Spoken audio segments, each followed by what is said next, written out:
Why, hello there. I'm Sarah Lipscomb, and I'm going to tell you why you want to pick me to go to Uganda. First of all, I'm a very unique person in all aspects of my personality, especially with my food choices. My favorite food is broccoli and pickles. Preferably not together, but beggars can't be choosers. My next unique trait is my love for Patrick, Peter, Andy, and Joe, or a little known group called Fall Out Boy.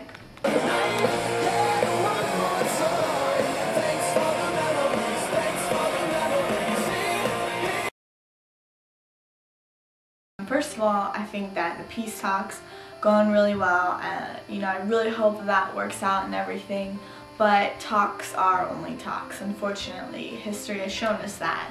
And I think that a big step that needs to happen to end the violence is to get all the weapons out.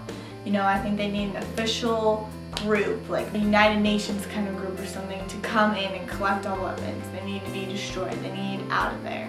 A country that's just had a war doesn't need any weapons. They need peace. And I think that Joseph Kony and the lead commanders need to go to prison. Obviously there's no place for them in society. I think that all the other soldiers, especially the children ones, need counseling and all that before they can go back to their families and their homes and try and lead normal lives. In order for everyone to lead normal lives, I think that the economy needs to keep growing, keep getting better. The current president has been doing really well on that. Inflation has been going down and their exports have been going up, so that's been going really well, but it needs to keep prospering. There's 35% of them living below the poverty line.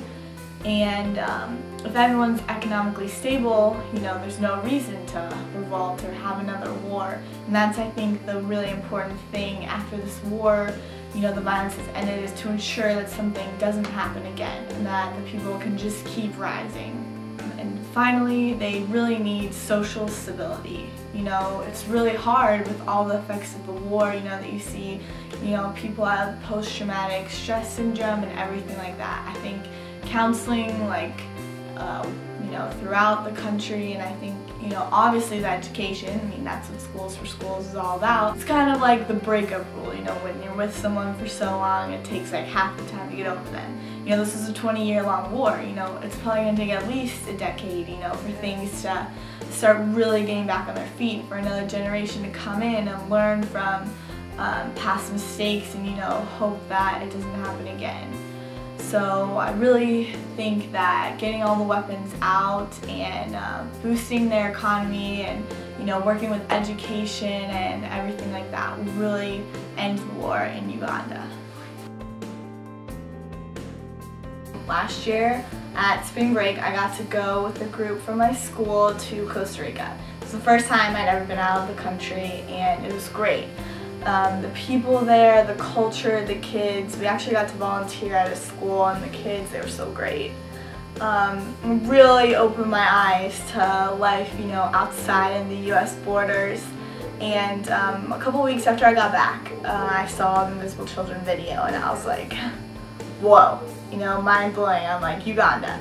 That's where it's at, right there. And then I learned about Schools for Schools, and I was like, oh, this is great. I just love, Wednesday morning meetings, working with everyone and really making a difference, and searching the site for new ideas and learning about the kids in our school and the people over there, their stories and everything, just really made me not take things for granted and really look at life in the whole package, not just, my small-minded views of life.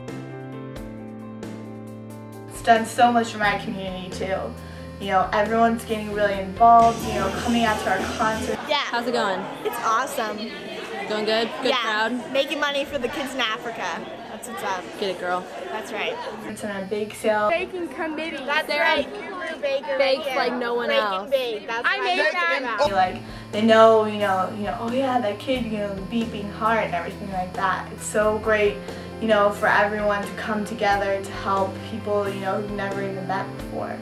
So, yeah, Schools for Schools, great impact on my life and the community. Invisible Children rocked my socks.